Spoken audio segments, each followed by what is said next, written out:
ज्ञान के साथ घमंड नहीं होना चाहिए, वरना दूसरों के सामने लज्जित होना पड़ता है।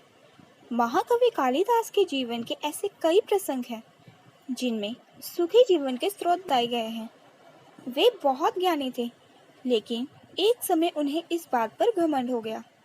इसके बाद एक महिला ने उन्हें समझाया कि ज्ञान के साथ घमंड नहीं होना चाहिए। एक दिन महाकवि कालिदास एक नगर से दूसरे नगर जा रहे थे। रास्ते में उन्हें प्यास लगी। वहीं उन्हें एक कुआं दिखाई दिया। वहां एक गांव की महिला पानी भर रही थी। कालिदास ने महिला से कहा कि मुझे प्यास लगी है, कृपया पानी दे दीजिए। महिला ने कहा, मैं आपको नहीं जानती, कृपया अपना परिचय दें, इसके बाद मैं आपको पानी दूंगी। कालिदास को अपने ज्ञान पर घमंड था। उन्होंने अपना नाम ना बताते हुए कहा कि मैं मेहमान हूँ। महिला बोली कि आप मेहमान कैसे हो सकते हो? संसार में सिर्फ दो ही मेहमान हैं, एक धन और ये दूसरा यौवन। गांव की महिला से ऐसी बात सुनकर कालिदास हैरान रह गए। उन्होंने उस महिला से ऐसी बात की उम्मीद नहीं रखी थी। वे फिर बोले कि मैं सहनशील हूँ। महिला ने कहा, आप सहनशील नहीं हैं। इस संसार में सिर्फ दो ही सहनशील हैं, एक ये धरती जो पापी और पुण्यात्माओं का बोझ उठाती है, हमें खाने के लिए अनाज देती है। दूसरे सहनशील हैं ये पेड़ जो पत्थर मारने पर भी फल देते हैं।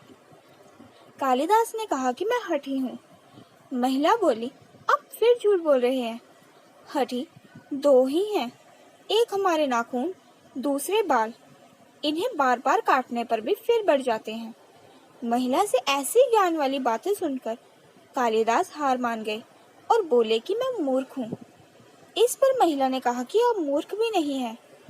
मूर्ख केवल दो हैं, एक राजा जो बिना योग्यता के सब पर राज्य करता है, दूसरे दरबारी जो राजा को खुश करने के लिए उसकी गलत बात पर भी झूठी प्रशंसा करते हैं।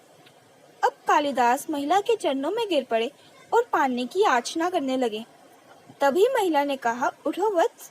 कालिदास ने ऊपर देखा तो वहां साक्षात देवी सरस्वती खड़ी थी। देवी ने कहा, शिक्षा से ज्ञान मिलता है, ना कि घमंड। तुझे अपने ज्ञान पर घमंड हो गया था, इसीलिए तेरा घमंड तोड़ने के लिए मुझे ये सब करना पड़ा। कालिदास को अपनी गलती का पछतावा होने लगा। उन्होंने देवी से क्षमा याचना की। देवी प्रसन्न होकर अंतर्ध्यान हो गई। इसके बाद उन्होंने कभी घमंड नहीं किया।